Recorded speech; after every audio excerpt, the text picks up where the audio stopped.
মাঠে ফিরেই নেইমারের জাদু অসাধারণ গোলে জয় এনে দিয়েছে আল হিলালকে। আল হিলাল এই দিন আল ফেহার বিপক্ষে 2-0 গোলে বিশাল জয় পায়। এই জয়ে অবদান ছিল ব্রাজিলিয়ান সুপারস্টার নেইমারের। নেইমার জুনিয়র প্রস্তুতিমূলক এই ম্যাচ দিয়ে আবারও ইনজুরি কাটিয়ে মাঠে ফিরেছেন।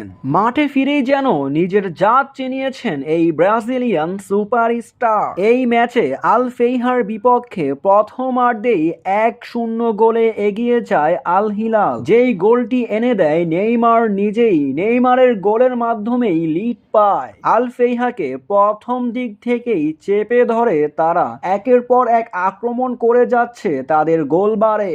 নেইমার এই দিন গোলরক্ষককে ফাঁকি দিয়ে সোজা জালে বল পাঠান। তার এই গোলের মাধ্যমেই আত্মবিশ্বাস ফিরে পায় আল হিলাল। তারপরেই দেখা যায় তাদের আসল খেলা। নেইমার নিজেকে ফুটিয়ে তুলতে পেরেছে এই প্রস্তুতিমূলক ম্যাচে। প্রথমার্ধের খেলায় নেইমার আবারও একটি অ্যাসিস্ট করে গোল করান, যেখানে প্রথমার্ধে 2-0 গোলে তারা শেষ করে। দ্বিতীয়ার্ধে আর কোনো গোল না হওয়ায় 2-0 গোলে জয় পায় আল হিলাল।